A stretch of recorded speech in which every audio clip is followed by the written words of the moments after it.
शिक्षा का अनमोल खजाना।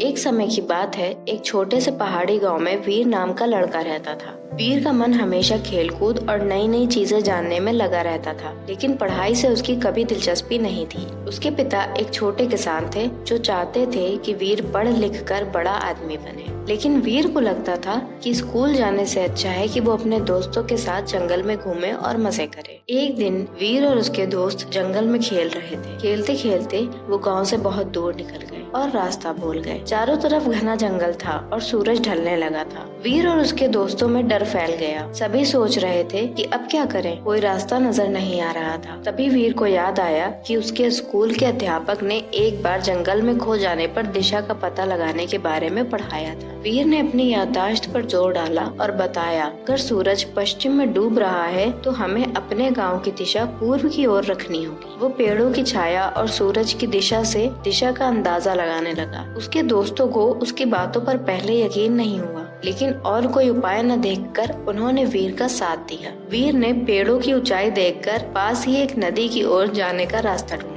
अध्यापक ने उसे बताया था कि पहाड़ों में पानी हमेशा नीचे की ओर बहता है और गांव के पास नदी थी, तो वो नदी के साथ साथ चलते गए। कुछ घंटों बाद वीर और उसके दोस्त सुरक्षित अपने गांव पहुंच गए। गांव के लोग और उनके माता पिता बहुत परेशान थे, लेकिन जब उन्होंने वीर की समझदारी और शिक्षा के कारण उनकी जान बचने की कहानी सुनी तो सब हैरान रह गए। वीर के पिता ने उसे गले लगाते हुए कहा, बेटा, आज तुमने साबित कर दिया कि शिक्षा कितनी महत्वपूर्ण है। उस दिन के बाद से वीर ने स्कूल जाना और मन लगाकर पढ़ाई करना शुरू कर दिया। उसे अब समझ आ गया था कि शिक्षा सिर्फ किताबों में नहीं बल्कि जीवन के हर कदम पर काम आती है। कुछ सालों बाद वीर एक सफल इंजीनियर बन गया और उसने अपने गांव में एक नया स्कूल बनवाया ताकि गांव के सभी बच्चे अच्छी शिक्षा प्राप्त कर सकें। कहानी की सीख, शिक्षा सिर्फ एक साधन नहीं बल्कि जीवन का सबसे बड़ा सहारा है। कठिन समय में वही आपकी मदद करती है और जीवन को नई दिशा देती है।